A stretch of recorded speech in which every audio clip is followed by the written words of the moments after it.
All right, well, why don't we get started? So, thanks everyone for joining us today. We're going to hear from three small family farmers that are part of the Agricultural Institute of Marin.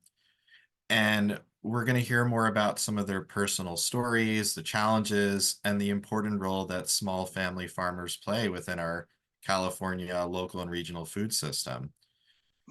And as a reminder, we do ask people to remain muted with your camera off. We will have time later on for people to unmute themselves and ask questions.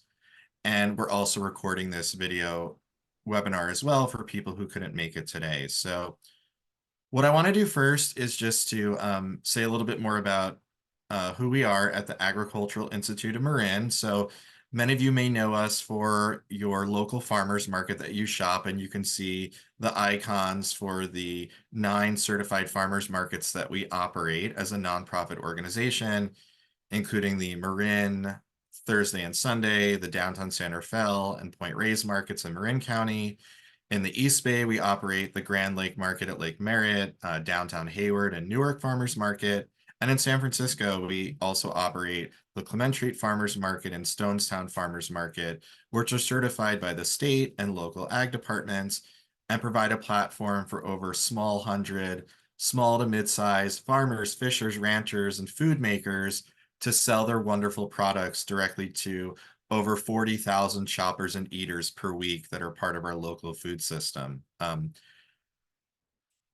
want to start by introducing the three panelists that we have, so you know who's joining us today. So I'm going to ask each of my colleagues to just start to say their name, the farm that they operate, the size of the farm, and where they're located. So why don't we just have Janet Brown go first?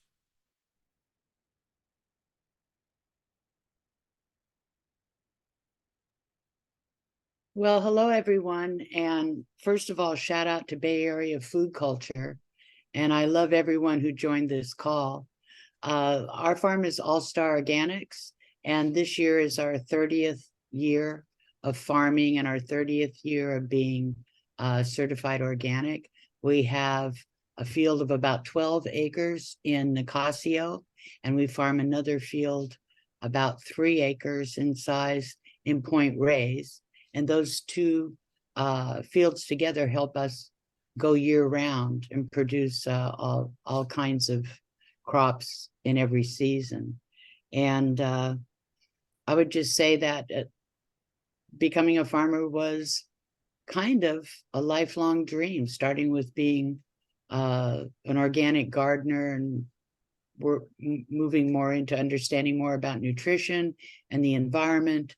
And then as a young person, I read Silent Spring by Rachel Carson and Diet for a Small Planet. And those two things influenced me a lot to want to be a farmer. It's a wonderful life. The challenge is always making enough money to stay in business, just put in a flat-footed way, because everything is a variable, from the weather to the climate to water access to anything that might come along, and just who you sell to and what food goes for. And food is also fashion, so what's the new thing, and trying to find the perfect fit for what you grow and where you grow.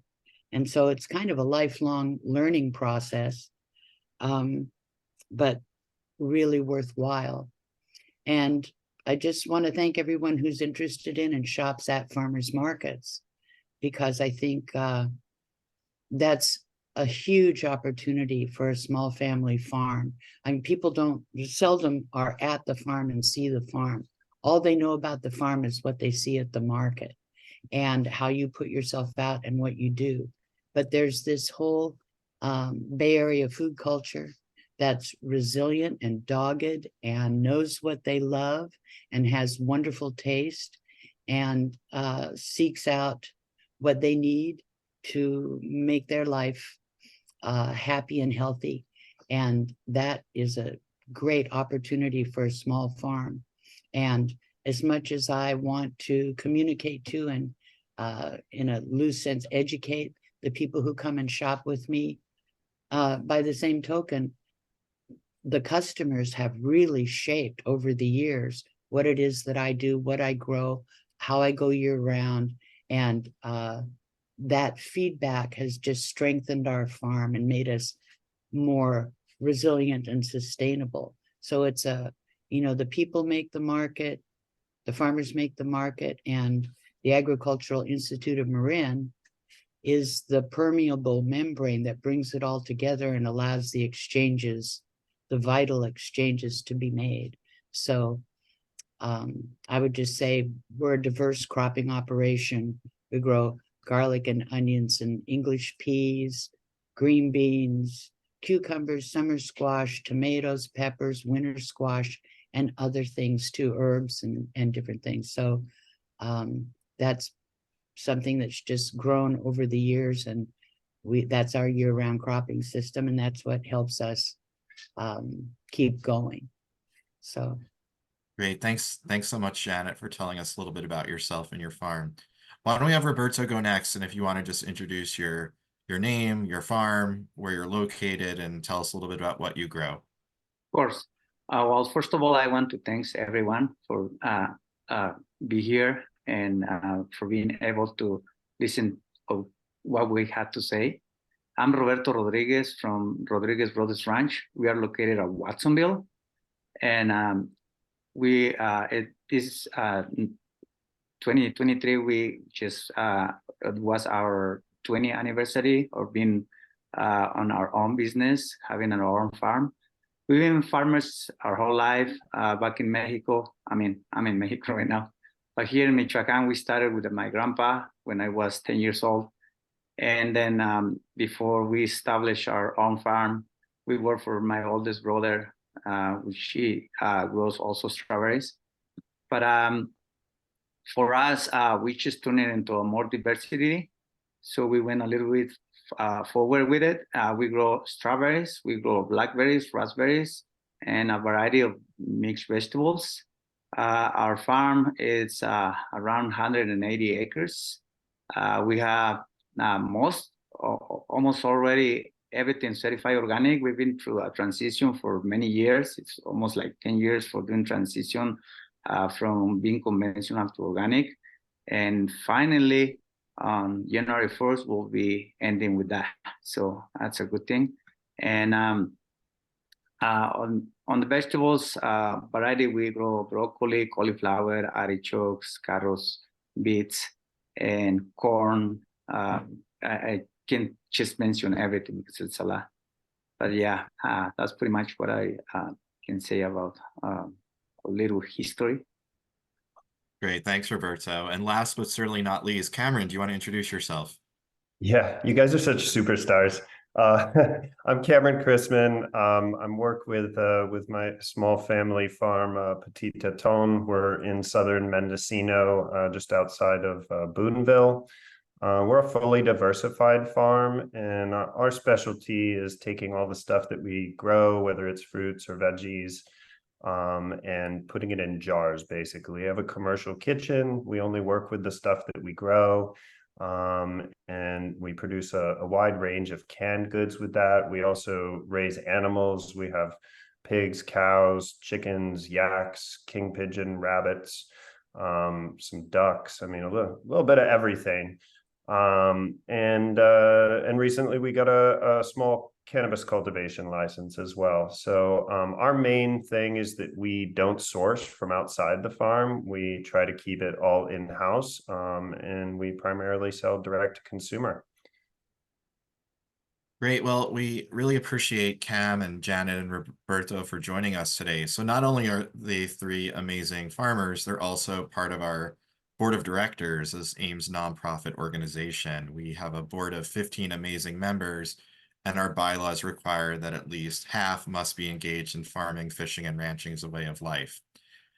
So here in California, approximately 4 out of 5 farmers are considered small family farmers. And of those 80% of our farms, about a quarter of them are farmed by owners who are BIPOC, refugees, and immigrants growing a diverse range of crops, some of which you've heard about today. Now, there's different schools of thought about how to define small farms, whether it's based on acreage or about gross annual sales. But at AIM, we really think about small farms, focusing on the values and philosophy of being independently owned and operated, as well as selling direct to consumers through a variety of channels like farmers markets, community-supported agriculture, farm stands, and other types of direct sales channels.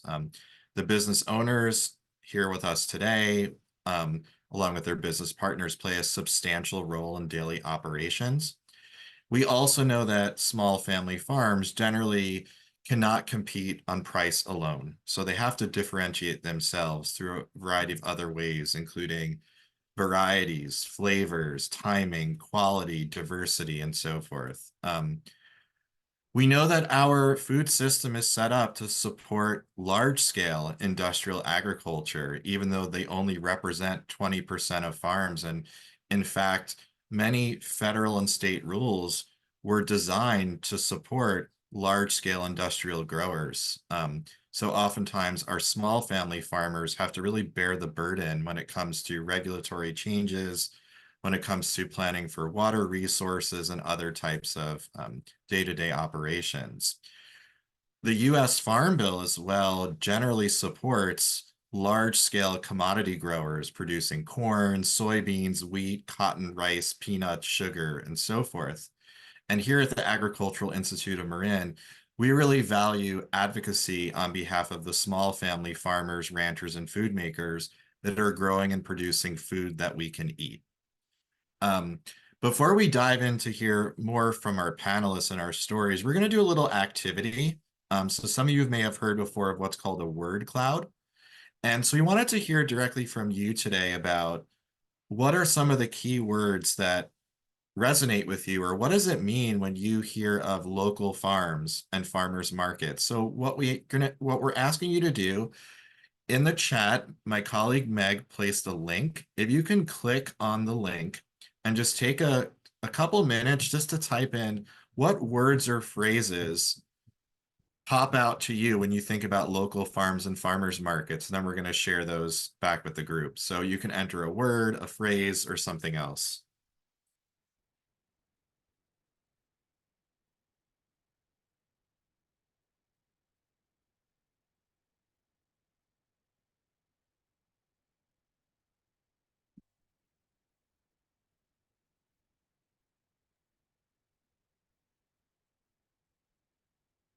So just take another couple moments to type in.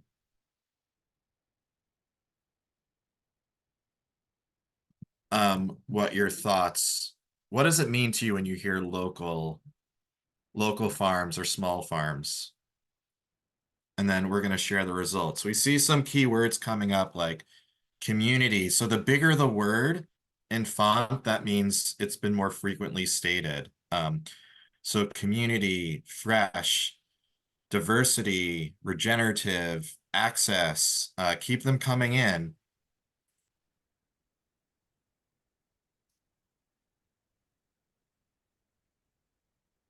Organic, future, resilient.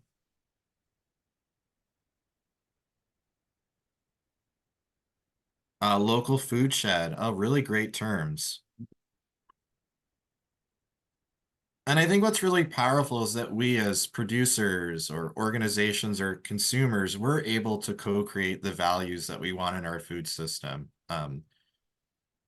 And one way that we do this is by creating platforms like farmers markets and places to connect the people who grow our food with people who are local eaters and shoppers. So we're going to save this just really to think about what are the key phrases that resonate with all of us. So thanks for sharing that. Again, with a really, you can see at the heart of this is community. Community is at the forefront of everything that we do in our local food system and through our farmers market. So what we're going to do now to start is we want to hear more about market experiences. So Janet, Roberto, and Cameron are all part of our farmers markets. And They show up every week, rain or shine, to sell their amazing products to the public, unlike other types of retail channels, whether it's grocery stores, wholesale, and so forth. So we're just going to kick things off to understand, why are farmers markets important to you as a small farm? And Janet, why don't we have you go first? Well, I can't say enough about the opportunity. But I mean, everyone pretty much who's a small farmer also cares a lot about the kinds of gargantuan problems that it faces now, like global warming and CO2 emissions and erosion of topsoil and all the rest. And I've thought about it for a long time. I've thought about it for at least 30 years, and I can't see how, when you think about what can a single individual do against problems like that, what can you do?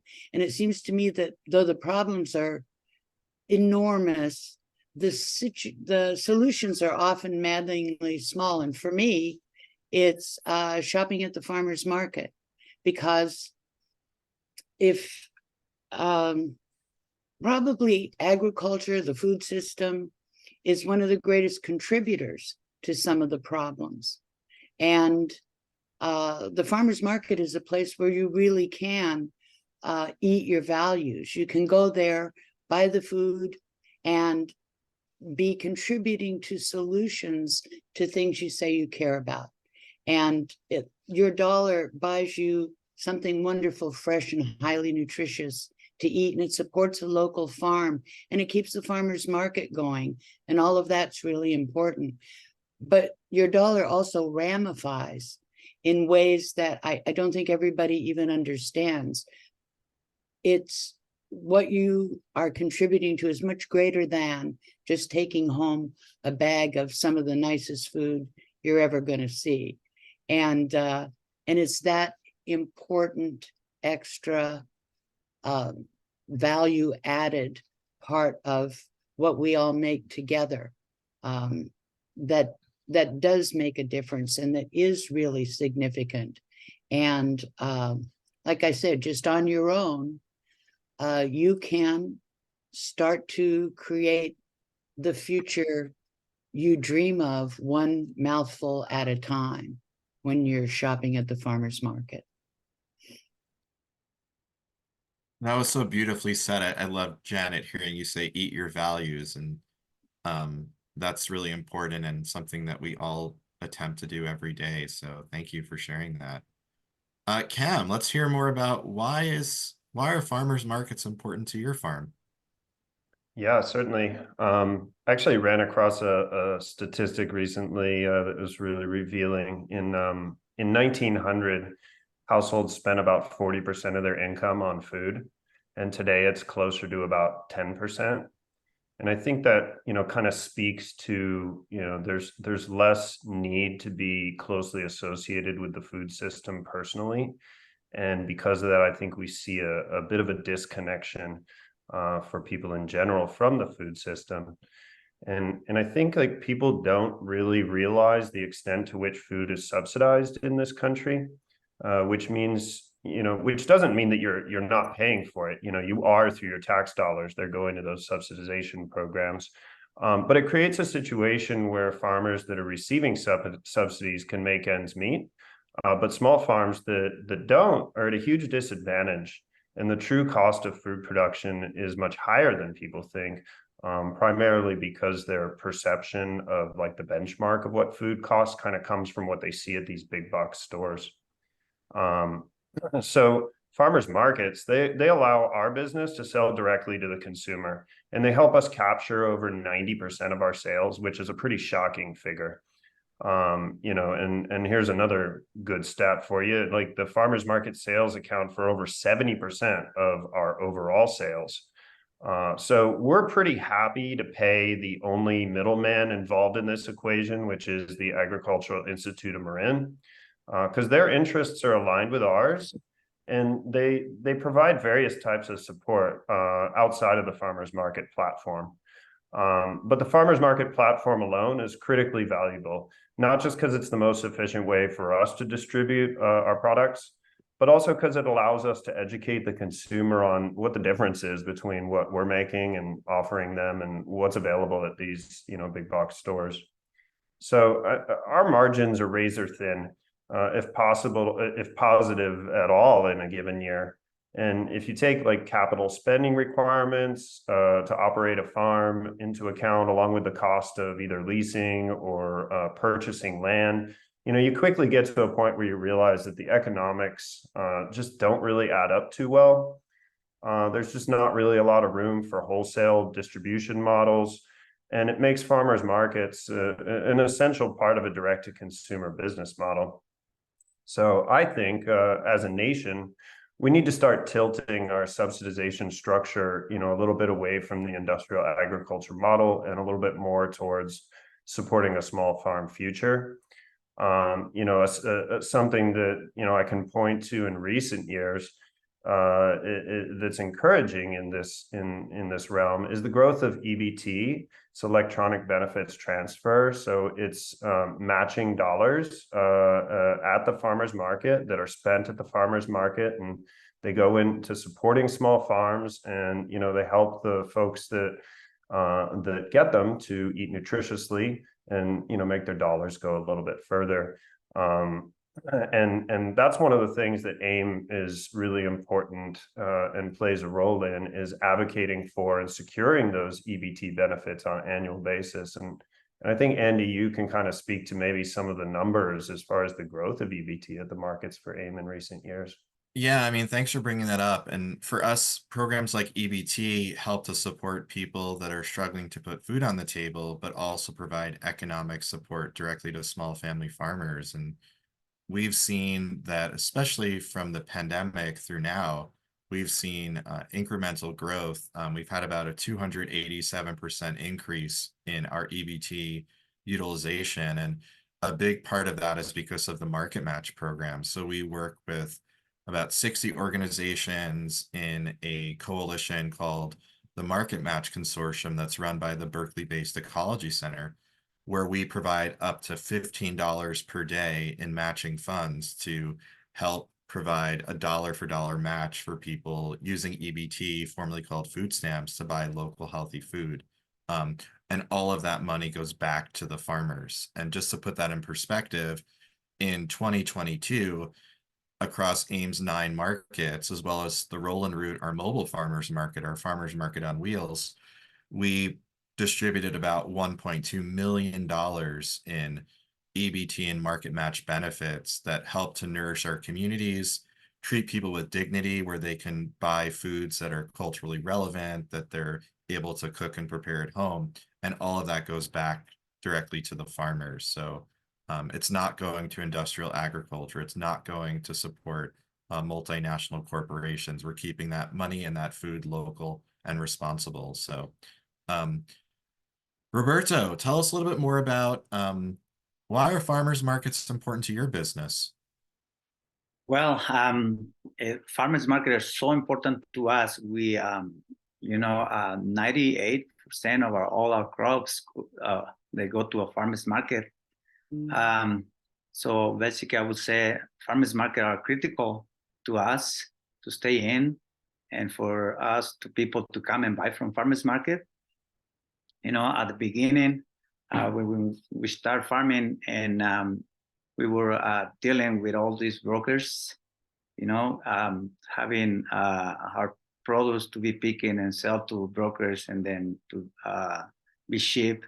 And we always have some issues with pricing and things like that. So then we start, doing farmers market and switching everything to organic. And knowing that organic was so popular at farmers market, then we just keep growing and growing. We start with 15 acres. Now we are 150. So, and that has been all farmers market. As I said before, 98% of all our crops are selling on farmers market. So you can just have an idea how important, I would say critical for us, farmers market is so critical. So we depending on them. And well, it's very nice that having all these people on farmers market who are really knowing what they're getting, who really like quality from local food. It's just amazing. It's something that as a farmer, being on farmers market, I really enjoy being at the farmers market, chatting with my customers, knowing the people who are consuming my stuffs. It's just like a dream come true, grow your stuff and sell them direct to public. It makes a difference. So thank you so much for all the people that buy they buy their produce at farmers market. And thanks for sharing that, Roberto. As a follow-up, can you tell me, I know you've said before about some of the challenges you've had when trying to sell to local retailers who might not see your fruit as meeting their quality standards, even though we know it's incredible and delicious. Can you tell us a little bit more about some of those challenges you've had? Of course, that was back in, I would say, 2015. I was selling still to, I was unable to do all in farmers market because I didn't have as much farmers market as we do now. But then it was this popular store that sells organic products. We were selling to them. I don't know if I can say the name, Andy. Maybe, I don't know. It's up to you, but No, we'll keep guess it. who it is. Yeah. Yeah. So, well, they come to my field and just, they sent a 20 years old inspector to my fields, and he just stopped one of my workers from picking the small berries. He was putting all nice small berries that are really good onto one of the clamshells that we were picking for them. And he just started taking those out of the basket, and I see that, and I see, all these products, and he said, well, those strawberries are too small for our quality, what we pretend on our quality. And I go like, well, that's all we got. When you grow organic, it's mostly what you get. So, but he said, well, but that's something that we can do anything about it. So what we did, we just broke that contract right away because I don't know if, I never know if that was that the market was so full of produce those days, because that was on the highest part of the season when that was when we were picking a lot of strawberries.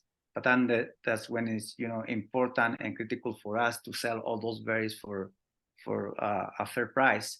So they did what I was assuming. It's just they didn't want me to take those small berries. And one of those actually is one of the challenge we get from whenever you sell into companies. There is always an issue with quality when you do organic. And when you go to the farmers market, when I've been selling my strawberries, I always ask people when they come to my booth and they want to choose a basket, they want to buy a basket of strawberries. They normally, what I notice when I let them, because I always tell them, why don't you choose the one you like? And people always go to the smaller ones. And I always remember that guy. He was taking all the small ones. The small ones is what really people like on the farmers market. And it's even, for us, it's even more job to do when we pick small berries, but that's what people like. And personally, I think, talking about strawberries, I feel like every strawberry has a certain amount of sugar, but when it's small, all that sugar concentrates and less use and less space. So hopefully I didn't went too far from that. No, I think the small strawberries are often sweeter and tastier than the larger ones. And, who's a buyer to say what should meet their quality when all the produce at the farmer's market allows consumers the opportunity to pick what they like and what they want to eat and share with their families. So thanks for sharing that, Roberto. Yeah, if I can add, Andy, mature is one of the other things. The mature the fruit. What we do different than when we used to sell to retailers. They always ask for green strawberries. They wanted to hold them for long. And what we do in farmers market, we just hold them on the vine for a whole week and sell them on the farmers market right, ready to eat. And then we just find out there is a huge difference. Strawberry is not a fruit that you pick it and then it will turn ripe. It might be turned right on the color, but not on the flavor. So that's one of the things we learn. And as all my experience on the farmers market, I always see people go with the strawberries that are really ripe, and they don't care if it's that it's going to spoil faster than what they get somewhere else.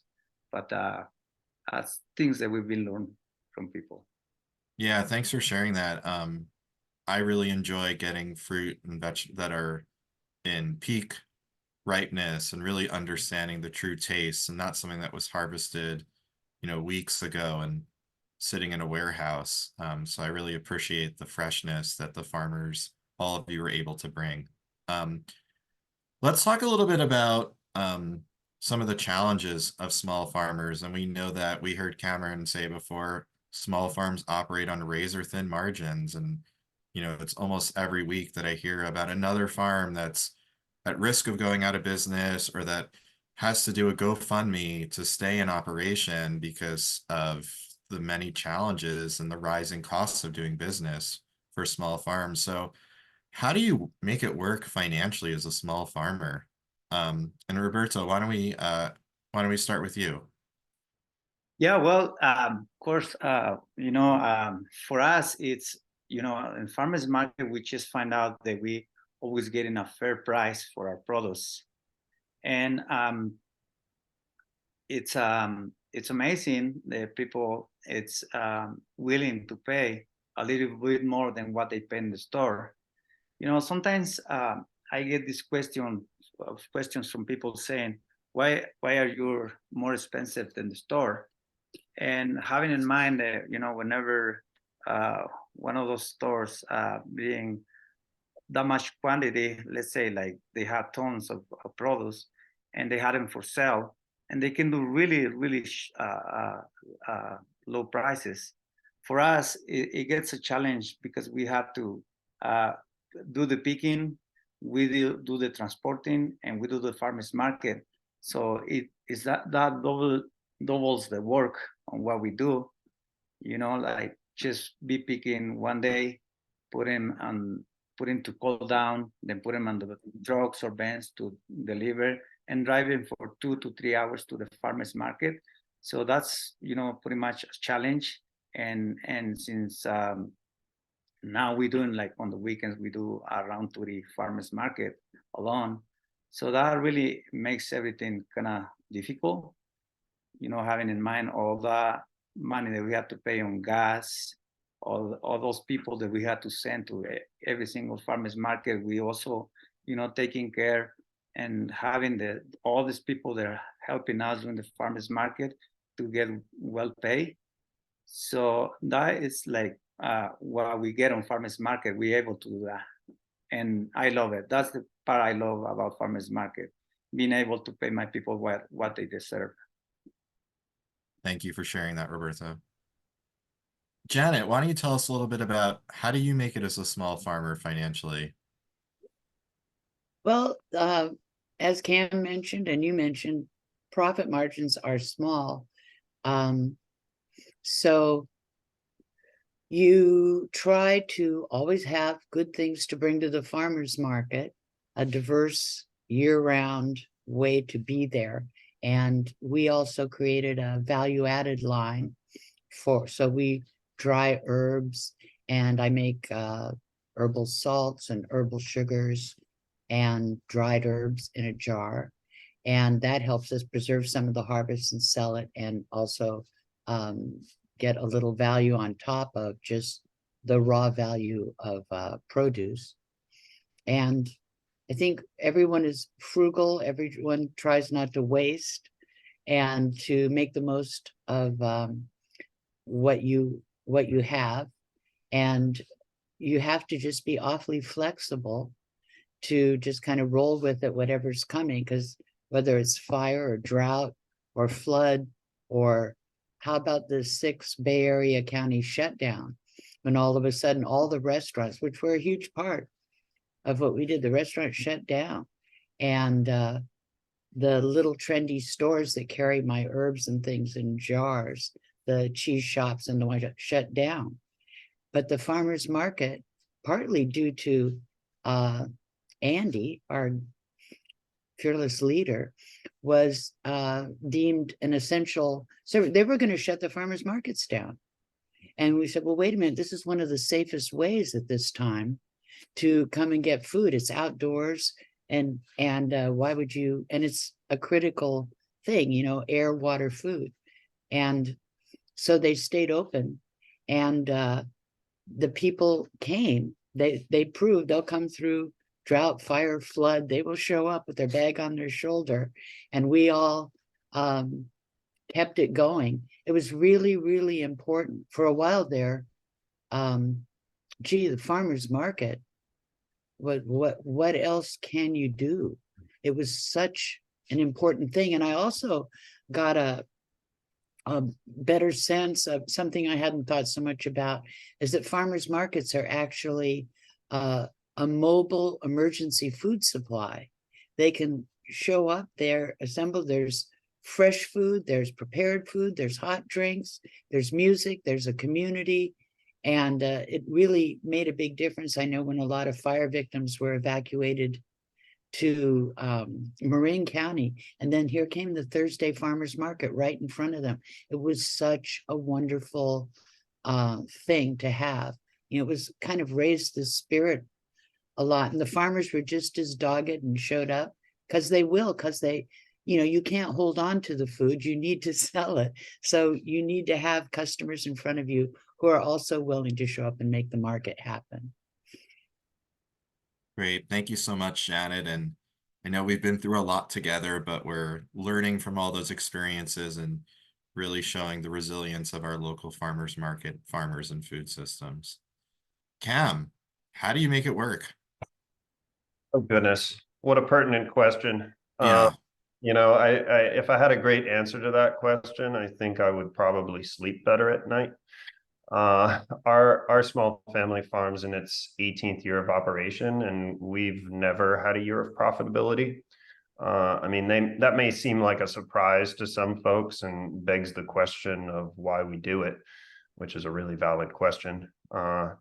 Interestingly, you'd get a slightly different response to that question if you asked me versus asking my mom. But generally speaking, the answer is that we want to feed our communities, and we want to protect and foster a thriving ecosystem in the lands that we steward. Fortunately, we've come at this project with resources and staying power, and all of us have non-farming backgrounds. You know, I come out of the world of finance. My mom's an artist. Her partner, Steve, is a lawyer. You know, my brother, Win, is a computer whiz.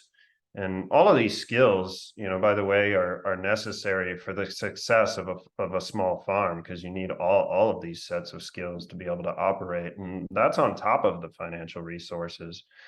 So I have to add at the outset of this whole project for us, we naively thought that, you know, we could, you know, create a, you know, profitable, sustainable business and sell to everybody in our community. And it's just not really turned out that way, because the costs of operation are so high that, you know, it's put the price of a lot of the products that we make out of reach of a large part of our community, which was never really our intention or plan. And I wish there was a way to kind of fix that. When it comes to the conversation of financial viability and small farms, you know, what I'd like to see in my lifetime is the ability for, you know, some young motivated individual who wants to feed their community to be able to lease a plot of land, you know, start a business and be able to, over a number of years, with the profits derived from that business, be able to purchase their own plot of land. And, you know, that's not the paradigm we live in today. You know, and I don't think we're there. And I think we're pretty much as far away from that right now as we could be. You know, and that takes us back to, you know, the incentive structure that we as a nation choose to put in place, which kind of goes back to the Farm Bill and, you know, the advocacy work, Andy, that you and AIM are working on behalf of small farms across the state. So I really appreciate that. And, you know, that's the pathway that's going to make it so that small farms are going to be able to, you know, thrive in this country going forward. Well, thanks so much, Cam. And I do think that with the Farm Bill, knowing that according to the USDA, that 92% of farms in California receive zero subsidies from the federal government. You know, that's really shocking, knowing that people are growing food for us to eat. Like Janet said, air, water, food. Um, and we really believe in more of a localized food system with a model of food sovereignty where people should have control over where food is grown, how food is grown, and be able to grow their own food. We think that's really important. What I want to do now is to open it up to the audience. We've heard some amazing stories from our three panelists today. We want to know, do you have any questions or anything you want to share? Feel free to raise your hand if you'd like to say something. If you have a question. You can also type a question in the chat as well. We'd love to hear from you. What are your thoughts? What would you like to know?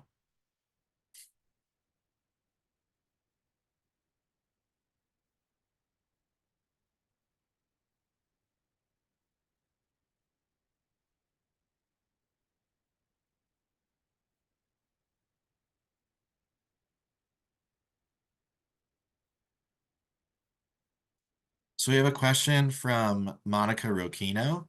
Can you share how much a farmer takes home per dollar spent at the farmer's market versus at the grocery store?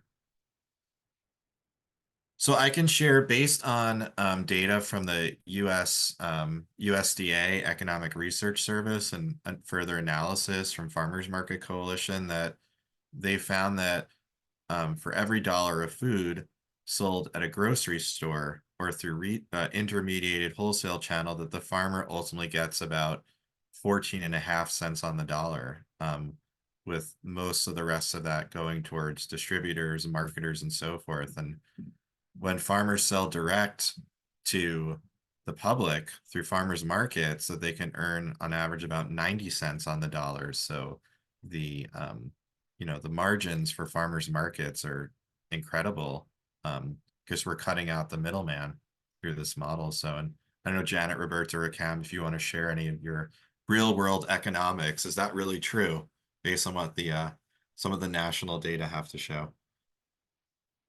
I mean, that sounds terrible, 14 cents on the dollar. I think when we looked at, selling, I know we were in conversations with at least one company many years ago about selling on their platform online.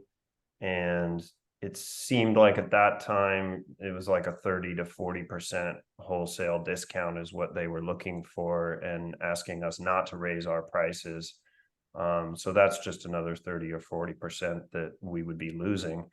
So it's just not really viable. And, the handful of wholesale locations we sell at now in the city are essentially friends of mine. And so they're willing to have a relationship with us such that they don't need to take as big a wholesale discount as a big box store that you didn't have a relationship with would require, because they generally want to get 100% return on their investment. Mm-hmm. Thanks for sharing that, Cam. And I would say it's yeah, Janet, please.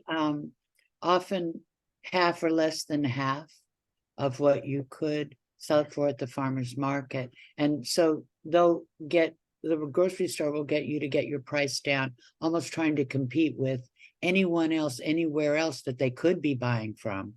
And then when they buy it from you, they immediately turn around and sell it for double or more what they paid you. But when you go to the farmer's market, then as you were saying, Andy, the middleman is gone.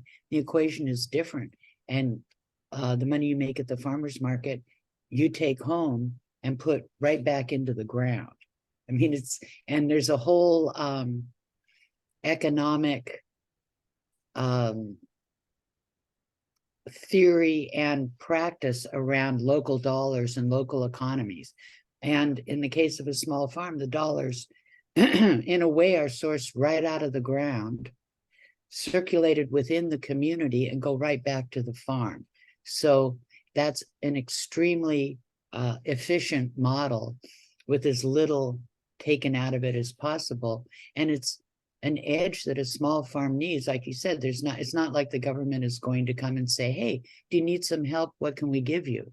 Guys, you're just a small farm. You're just an organic farmer. You're just a few acres.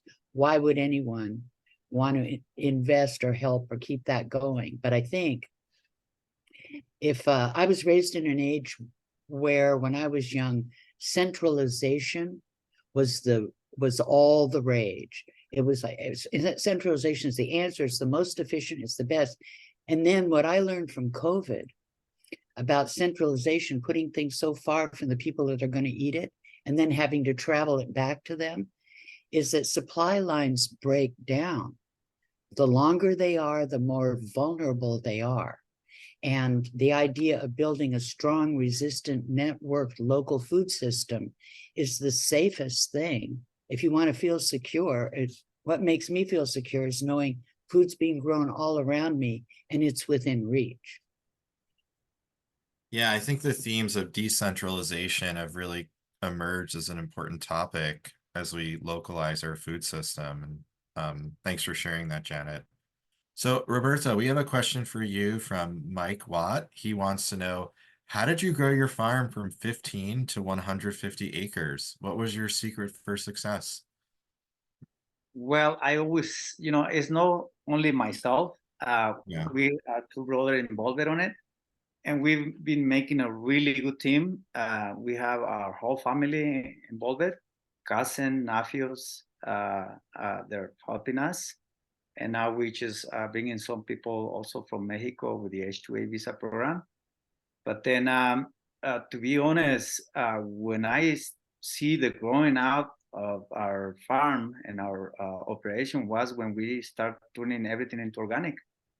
We start with 1 acre of strawberries, and then every year we went to 2, then 3, then 4, then 5, then suddenly 20, then we just finished another 90 becoming organic.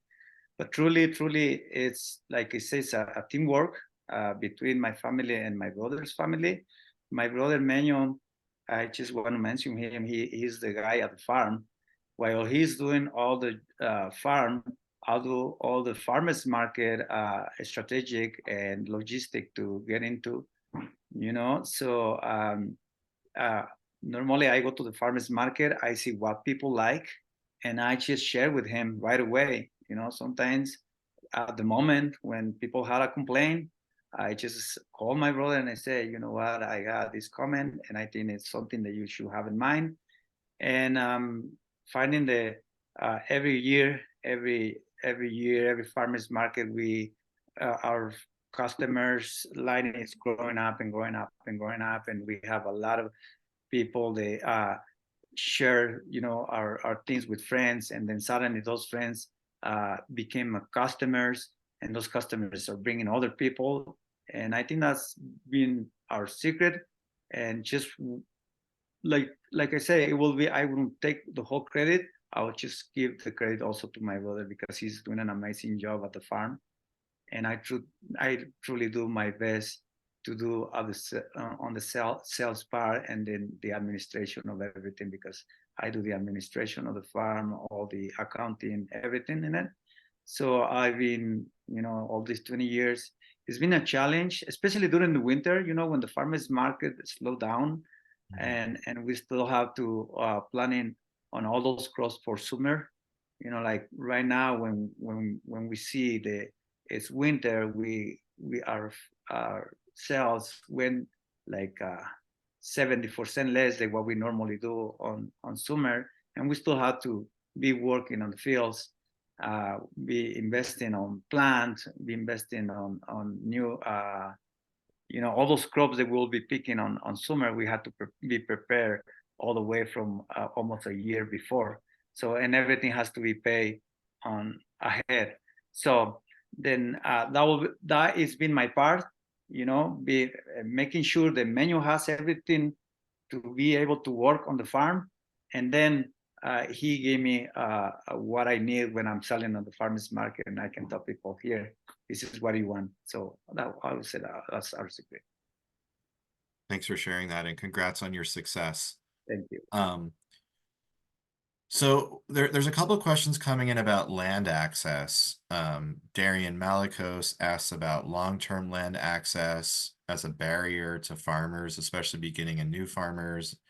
And Mike Watt asks about the Marin Agricultural Land Trust, which helps local farms through conservation easements. So let's talk a little bit about land access. How have land trusts, number one, been helpful for your farms? So Janet and Marin and Cam and Roberto, are there land trusts in your counties that are helpful? And then as a follow-up, what are your thoughts? How can a beginning or new farmer get land access? So why don't we start with you on this one, Janet? Well, I can say that for about 20 years, we've been farming 12 acres at LaFranchi Dairy Ranch, which is a certified organic malt protected ranch, working ranch, dairy, cheese, and pastured eggs. And then we do our mixed cropping there. And and what I've discovered, and malt has discovered as well, is that there's actually two things. There's preserving farmland, and then there's preserving farming as a way of life. And you think those would be the same thing, but they're not. You can be very successful at protecting a piece of land, but if the farmer can't make a living, then that land's in jeopardy. And malt was particularly helpful to us after 2 years of drought, giving us a grant. We applied for a grant. They have a draws project. Draws about basically drawing water. And we were able to, with their grant and help from others, get a 5,000-gallon water tower tank. And that gave us the water pressure we need to be able to irrigate, because the water just trickles in slowly. But if you have a tank, it can collect overnight. And in the summer, it's slow. In the winter, no problem. So we were never very much there in the summer. But this year we were, for the first time. We put in nearly 20,000 tomato plants, as well as everything else. But tomatoes we never did there, because we'd never have enough water to do it. So that was very, very helpful. And and I think malt too is shifting to be supportive of small farming operations to keep them going, whether or not the land is under a malt easement. So I think they've been very helpful, and they have a vision for the future, and they're expanding their idea of protecting agriculture. Thanks for sharing that, Janet. And Cam, why don't you follow up? What are your thoughts on land access in a county like Mendocino, and has the land trust been helpful? Yeah, I'm super jealous of the folks in Marin, I guess is the answer, because malt has done a great job in combination with the community there to really consciously create a pathway into the future for agriculture in Marin. And that the more I learn about it, the more I see the contrast between other counties. And I don't know, Roberto, how it is down south in Watsonville area, but in Mendocino, maybe it has a little bit to do with the geography, because it's just not really a big farmland county. So it actually works the other way around in Mendocino. We support our land trusts, and we give to the Mendocino Land Trust that they do a great job of protecting land and land preservation, but there's really not too much in the way of resources coming from the land trusts in Mendocino County for small farmers, as far as I'm aware of. And I would just say, from the big picture, when it comes to land access, it really goes back to that big picture of, the Farm Bill and the incentives that, we as a society want to put in place, because right now, 40% of all arable farmland is devoted to producing corn for ethanol. And I mean, I'll leave it up to you to judge whether that's an efficient use of resources. But if 40% of all farmland were all of a sudden available for small farmers to be able to have plots and grow food for their communities, I'd venture to say that would change some of the economics. Thanks for sharing that, Cam. You're welcome to move to Marin if you want. Uh, I don't know if we'll get you land. Maybe you can double up with Janet, but Appreciate that. so we're just running out of time. So why don't we do one final question, for our viewers here today. How can they get involved in AIM's work in supporting small farmers? Janet, do you want to start? Sure. One thing we haven't mentioned really is the Center for Food and Agriculture.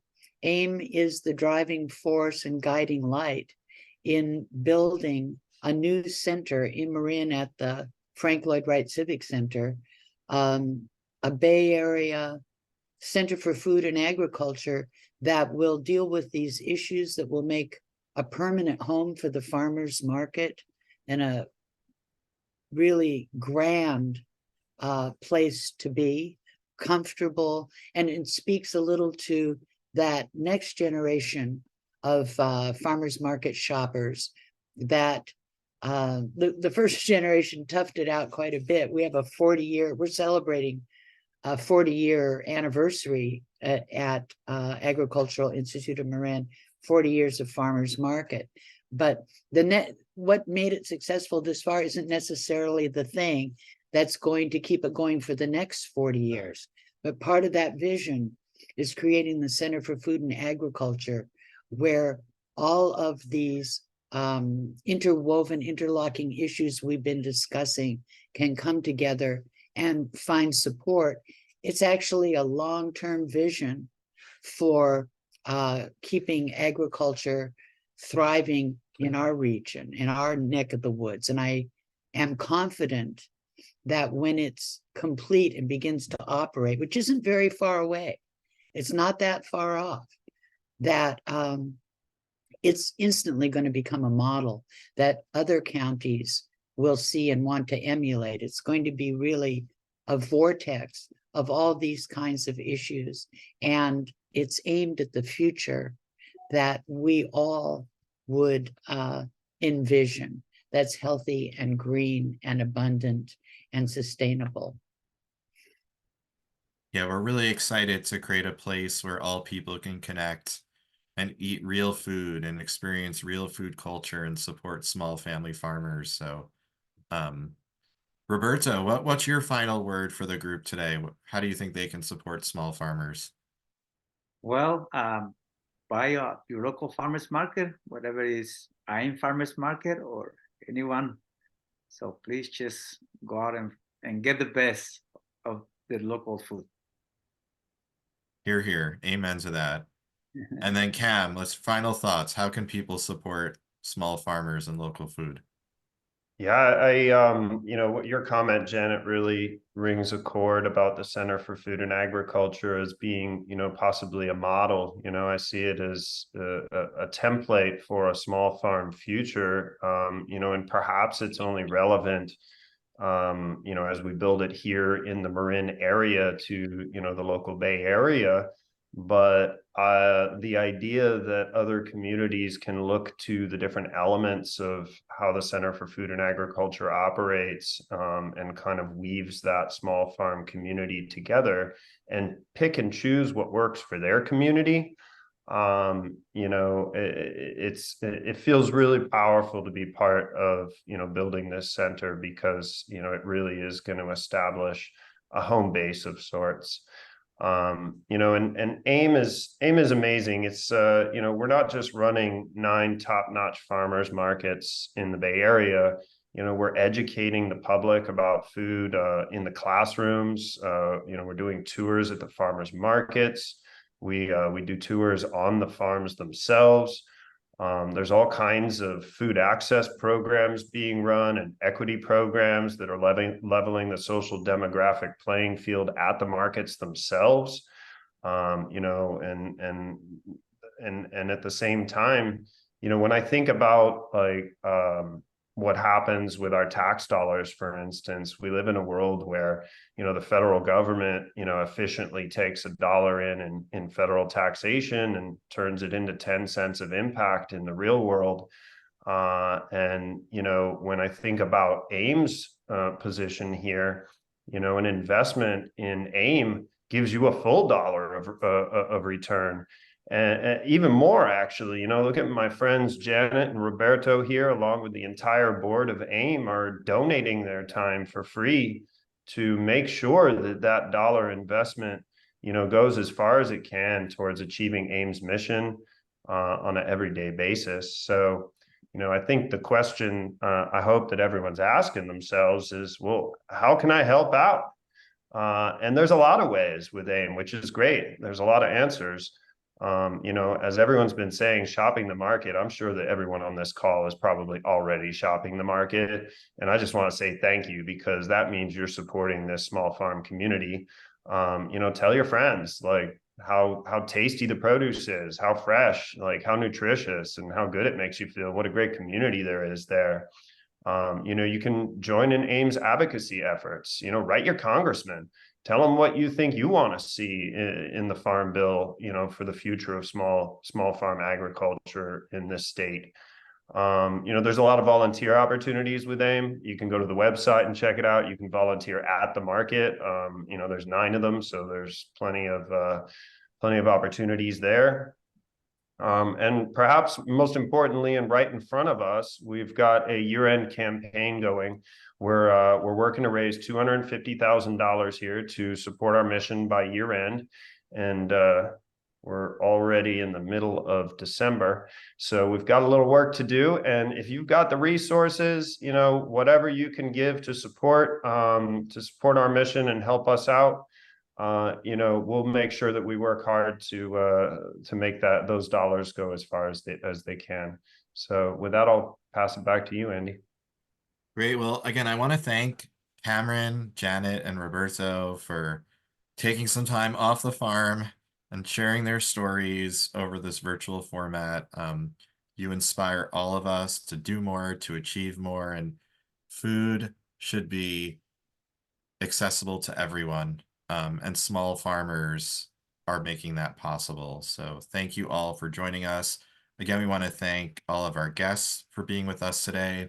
We will be sharing the recording, so we encourage you to watch it or share it on Instagram or LinkedIn, send it to a colleague or friend, and thank you for supporting your local farmers market and the Agricultural Institute of Marin.